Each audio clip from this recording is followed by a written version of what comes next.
ദൈവനാമത്തിന് മഹത്വം ഉണ്ടായിരിക്കട്ടെ. ഫോക്കസ് ഓൺ ജീസസിൻ്റെ ഇങ്ങനൊരവസരം തന്ന അഡ്മിൻ പാസ്റ്റർ അനീഷ് പാസ്റ്റർ കുടുംബം, അതുപോലെ ഈ ഗ്രൂപ്പിലെ എല്ലാ മെമ്പേഴ്സിനും വലിയവനായ ദൈവത്തിൻ്റെ നാമത്തിൽ എൻ്റെ സ്നേഹവന്ദനത്തെ ഞാൻ അറിയിക്കുന്നു. ഇങ്ങനൊരവസരം വലിയവനായ ദൈവം എനിക്കും ഒരുക്കി. ഇന്നത്തെ ചിന്തയ്ക്കായിട്ട് 1 പത്രോസ് 2:4-5 വായിക്കാം. 1 പത്രോസ് 2:4-5.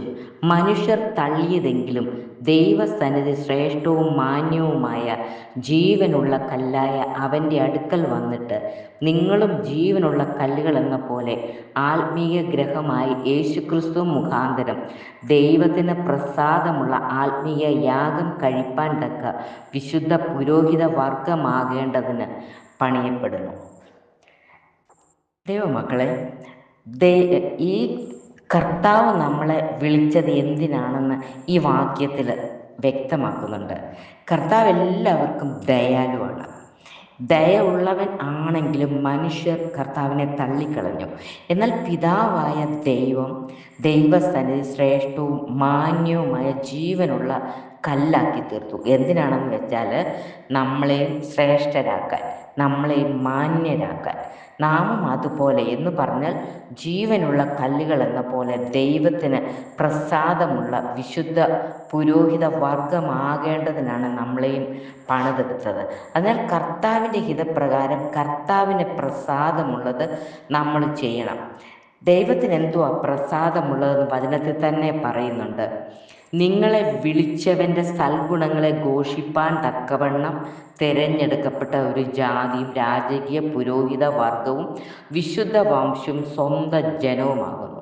അപ്പോൾ കർത്താവിൻ്റെ ഈ അനുഗ്രഹം നമ്മളെ വിളിച്ചത് എന്തിനാണെന്ന് ഇതിനകത്ത് വ്യക്തമായിട്ട് പറയുന്നുണ്ട്.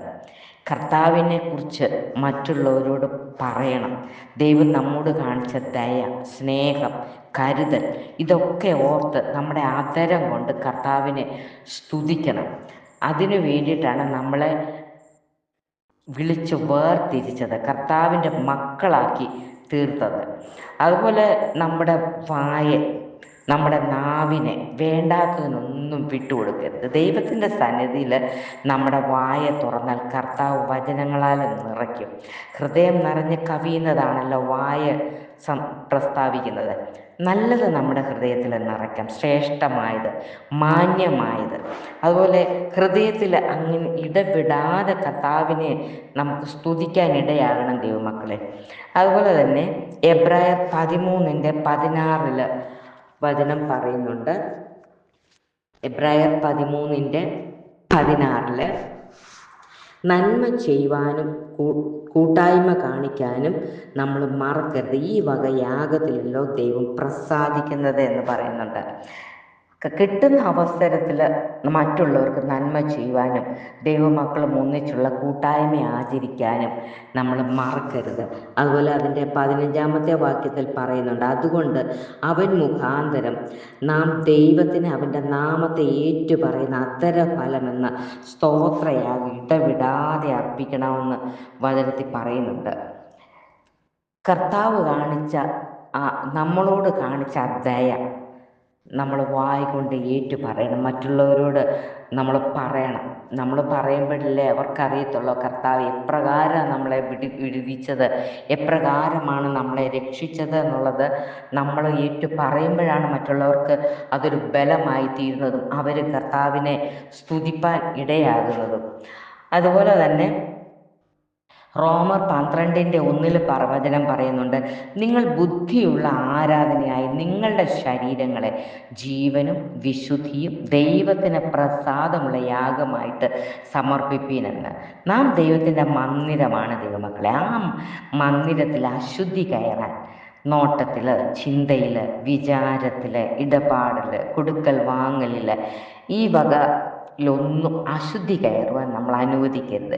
സ്തുതി സ്തോത്രങ്ങളാൽ നമുക്ക് ദൈവത്തെ പ്രസാദമുള്ള യാഗമായിട്ട് നമ്മളെ തന്നെ അങ്ങ് ദൈവസന്നിധിയിൽ സമർപ്പിക്കണം. അതുപോലെ വെളിപ്പാടിനകത്ത് പറയുന്നുണ്ട്, സിംഹാസനത്തിൻ്റെ ചുറ്റും 4 ജീവികളെക്കുറിച്ച് വെളിപ്പാട് 4-ാം അധ്യായത്തിൽ 6-ാമത്തെ വാക്യത്തിനകത്തൊക്കെ പറയുന്നുണ്ട്. സിംഹാസനത്തിന് ചുറ്റിലെ 4 ജീവികളുണ്ട്. 1-ാമത്തെ ജീവി സിംഹത്തിന് സദൃശ്യം, 2-ാം ജീവി കാളയ്ക്ക് സദൃശ്യം, 3-ാം ജീവി മനുഷ്യനെ പോലെ മുഖമുള്ളത്, 4-ാം ജീവി പറക്കുന്ന കഴുകന് സദൃശ്യം. ഈ 4 ജീവികളും ഇരിക്കുന്നവനും ഇരുന്നവനും വരുന്നവനുമായ സർവശക്തിയുള്ള കർത്താവായ ദൈവം പരിശുദ്ധൻ പരിശുദ്ധൻ പരിശുദ്ധൻ എന്ന് രാപ്പകൽ വിശ്രമം കൂടാതെ പറഞ്ഞുകൊണ്ടിരിക്കുന്നു എന്നുള്ളതാണ് ആ വാക്യത്തിൽ നമുക്ക് വായിക്കാൻ കഴിയുന്നത്. അതുപോലെ കർത്താവ് നമ്മളെക്കുറിച്ച് ആഗ്രഹിക്കുന്നത് നാമും ഇടവിടാതെ കർത്താവിനെ സ്തുതിച്ചുകൊണ്ടിരിക്കണമെന്നാണ്. അത് നമ്മൾ പകൽ നമ്മളേത് ജോലിയിലായിരിക്കട്ടെ, അടുക്കളയിലായിരിക്കട്ടെ, എവിടെ ആയിരുന്നാലും നമ്മുടെ ഹൃദയം കൊണ്ട് കർത്താവിനെ സ്തുതിച്ചുകൊണ്ടിരുന്നാൽ, ദൈവമക്കളെ, രാത്രിയിൽ നമ്മൾ ഉറങ്ങുമ്പോഴും വചനം തന്ന് നമ്മളെ ബലപ്പെടുത്തും. നമ്മൾ കർത്താവിനെ ആ ഉറക്കത്തിലും നമ്മൾ സ്തുതിച്ചുകൊണ്ടിരിക്കും. ഏതെല്ലാം പ്രതികൂലം നമ്മുടെ ജീവിതത്തിൽ വന്നാലും ആ പ്രതികൂലത്തിൽ നിൽക്കാനുള്ള കൃപ കർത്താവ് ആ വചനത്തിൽ കൂടെ നമുക്ക് തന്ന് നമ്മളെ നിറയ്ക്കും. ദൈവമക്കളെ, ദൈവത്തിൻ്റെ ദയ അതാ കർത്താവ് നമ്മളോട് കാണിക്കുന്ന ദയയത്. ഈ കർത്താവിൽ ആശ്രയിച്ച് കർത്താവിൻ്റെ ഇഷ്ടം ചെയ്യുവാൻ എല്ലാവർക്കും ദൈവകൃപ തരട്ടെ. God bless you all.